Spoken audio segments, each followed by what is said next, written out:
Now it's clear that Edwin Sifuna was doing exactly what Raila Odinga had instructed him to do when he entered into a coalition government, or when he partnered with William Ruto to settle or to make the country peaceful, because the Gen Zs had taken over the streets and the country was ungovernable. But Raila Odinga had his own exit strategy. He had a multi-bet that he had placed, one opposing the government and the other one pro the government. Just listening to lawyer Paul Mwangi, who was Raila's personal lawyer, as he tells us what Raila had planned earlier. The militant side also used to work for Raila as an exit strategy. Raila will not go into anything without an exit strategy. So even when he began working with President Ruto, he had an exit strategy. What was the exit strategy? The exit strategy was the people who were fighting it. Sifuna side? Yes, that was his exit strategy. And if things did not work out, or if we got into a head with the corporation side, he was going to go and turn into his militant side. Namaliza nikisema, Baba Raila Amolo Odinga alizungumza wazi mbele ya nchi nzima tarehe 22 mwezi uliopita mbele ya hawa wabunge katika hoteli ya Agile pale Nairobi. Baba aliongea kwa kinywa chake mwenyewe, na waomba viongozi msiingize maneno kwa mdomo ya mtu ambaye amelala. Alisema yeye mwenyewe, akasema kama chama lazima tujiandae kwa ajili ya uchaguzi wa mwaka 2027. Na wale ambao wanaeneza mambo mengine hapa, Baba alisema, who has told you? Who has told you? Who has told you? Kwa hivyo sisi tutafuata the last standing instruction ya Baba ambaye alitoa chini ya siku 23 ambazo zimepita kabla afariki. Look at what we have signed, and we must remain as ODM.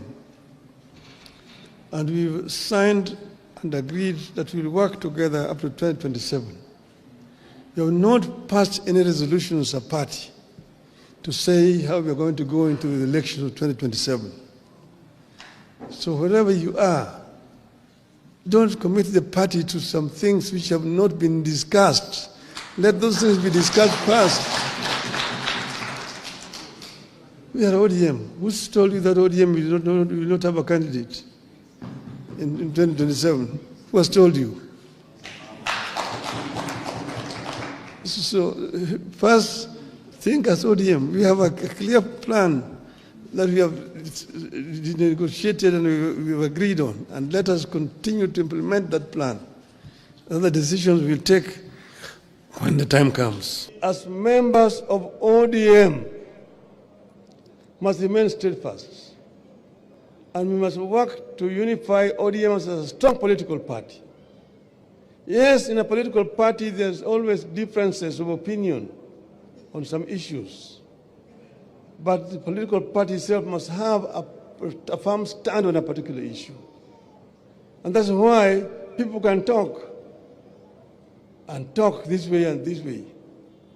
Ultimately, there's an official position that will be articulated by the party.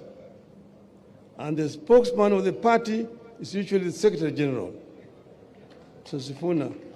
When Mr. Sifuna speaks, he's speaking on behalf of the party.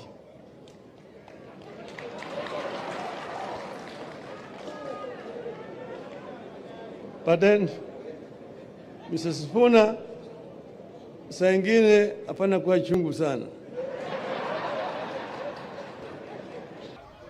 I think you read the interview that Sifuna had Kenya Times recently, where he made it very, very clear. Being the Secretary General and the spokesperson of the party, he clarified every issue. And since then, we have not seen any writing about Sifuna in the newspapers at all. Sasa wewe ni nani? Sasa wewe unaanza leo kupinga Sifuna. Wewe ni nani? We in the party sourced Sifuna from his professional work to bring him to the party. And he has been doing an excellent job since then. Ama sivyo? So let us support him. We in the party support him. Let the people support him. The guy is built for the future. I'm a civil. The guy is built for the future. You know what I mean? Ukiangalia huko mbele, utaona Sifuna. Utaona nani? Sifuna. If you don't know what I'm saying, go home, fikiria. Sawa sawa? Now, lastly, yeah, a vote is an individual decision. Tom Ojienda will not vote for Sifuna. I will be given a ballot, you will be given a ballot. You can see he's already wearing UDA colors. He's already wearing UDA colors. So he has made a decision that is going to support William Ruto for re-election. Yeah. I do not begrudge you, Ojienda. That is your personal decision. Yeah. Sifuna Edwin Watenya. I can give my ID number. Should I? Will not be voting for William Ruto in 2027. He should also respect my decision. okay. Thank you. All right. Fortunately, there are questions now that arise about legitimacy, that who are the legitimate representative of who Raila was. They are all legitimate because Raila was a complex political character, and all of them represent something he did. Now, the other part that came is that the militant side also acted, and this is one of the problems that has come in current days, that the militant side also used to work for Raila as an exit strategy. Raila will not go into anything without an exit strategy. So even when he began working with President Ruto, he had an exit strategy. What was the exit strategy? The exit strategy was the people who were fighting it. Sifuna side. Yes, that was his exit strategy. And if things did not work out, or if we got into a head with the corporation side, he was going to go and turn into his militant side.